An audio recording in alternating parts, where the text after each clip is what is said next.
Nalgonda IT tower కట్టాం. దాంట్లో entrepreneurs రావటం లేదు. 5 సంవత్సరాల క్రితం కట్టింది వారి చొరవతోని. అప్పుడున్న ప్రభుత్వానికి సంబంధించి ఐటీ టవర్ కడితే అక్కడ వాణిజ్యం వ్యాపారం ఐటీ పరంగా నడుస్తుందని ఆ మంచి ఆలోచనతోనే మీరు చేపట్టారు. నిన్న వారి డైరెక్షన్ కూడా ఇవ్వడం జరిగింది. మళ్ళీ ఏం చేస్తారని మా స్పెషల్ చీఫ్ సెక్రటరీ గారిని పిలిచి ఇప్పుడు ఆదిలాబాద్లో ఉంది. ఆదిలాబాద్లో కూడా ఐటీ టవర్ 2022లో మొదలుపెట్టారు. మేము వచ్చిన తర్వాత పూర్తి స్థాయిలో కంప్లీట్ చేశాం.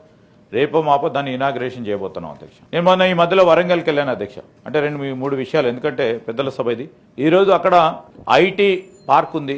ఐటీ పార్క్లో ఏర్పాటు చేసుకోవాలన్న సాఫ్ట్వేర్ కంపెనీకి సంబంధించి సాఫ్ట్వేర్ కంపెనీస్ ఏర్పాటు చేసుకొని ముందుకు నడుస్తూ ఉంటే ఒక సంవత్సరం వరకే అక్కడ ఉన్న ఉద్యోగస్తులు ఉంటున్నారు. మళ్ళా తిరిగి yesterday was talking the same point. మళ్ళా తిరిగి ఒక సంవత్సరం తర్వాత ఉద్యోగులు అందరూ కూడా ఎక్స్పీరియన్స్ వచ్చిన తర్వాత హైదరాబాద్కు తరలిపోతా ఉన్నారు. How to control it, how to stop this అనే అంశం పైన చాలా దీర్ఘంగా ఆలోచన చేస్తూ ఉన్నాం. మేము ఎందుకు చెప్తా ఉన్నామంటే నాకు తెలిసిన 3-4 సాఫ్ట్వేర్ కంపెనీసే వరంగల్లో ఏర్పాటు చేసుకున్నారు అధ్యక్ష.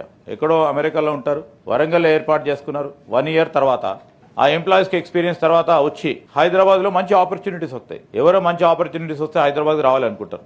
ఈరోజు హైదరాబాద్లో ఉండేవాడు మంచి ఆపర్చునిటీ వస్తే ఇతర ప్రాంతాలకు వెళ్ళడానికి కూడా ముందుకు వెళ్తూ ఉంటారు అధ్యక్ష. Definitely we will see how incentivize ఏ విధంగా చేద్దాం అనే ఆలోచన కూడా ఉంది అధ్యక్ష. ఈ 4 వైపులా కూడా మీరు ఈస్ట్ అన్నారు, అదేవిధంగా సౌత్ వైపు, మా వైపు నార్త్ వైపు కూడా